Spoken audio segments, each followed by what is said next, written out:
প্রাথমিক পর্যায়ে যেসব বিষয়ে ঐক্যমত্য হয়েছে তার তালিকা আজই রাজনৈতিক দলের কাছে পাঠানো হবে বলে জানিয়েছেন ঐক্যমত্য কমিশনের সহসভাপতি ডক্টর আলী রিয়াজ।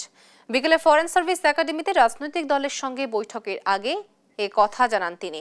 বলেন, জুলাই সনদের সিদ্ধান্তগুলো বৃহস্পতিবারের মধ্যে চূড়ান্ত হবে। জানান, নাগরিকদের মৌলিক অধিকার সম্প্রসারিত করতে সব দলই একমত হয়েছেন। জাতীয় ঐক্যমত্য কমিশনের সাথে রাজনৈতিক দলগুলোর দ্বিতীয় পর্যায়ের 22তম দিনে সংসদে নারীর প্রতিনিধিত্ব, সরকারি কর্ম কমিশন, দুর্নীতি দমন কমিশন, রাষ্ট্রীয় ক্ষমতা ও দায়িত্ব, রাষ্ট্রপতি নির্বাচন পদ্ধতি এবং রাষ্ট্রের মূল নীতি সহ বিভিন্ন বিষয়ে আলোচনা হবে। আলোচনাটা আমরা দ্রুত গতিতে অগ্রসর করতে হবে। আজকে বিকেল সন্ধ্যা পর্যন্ত বা যদি প্রয়োজন হয় আরো কিছুটা দীর্ঘমেয়াদে, এবং কালকে আমরা সুস্থতা তৈরি করে যাতে একটা সকলের কাছে গ্রহণযোগ্য ঐকমত্যের জায়গাগুলি চিহ্নিত করা আছে এরকম একটা সনদ আমরা সকলের হাতে তুলে দিতে পারি।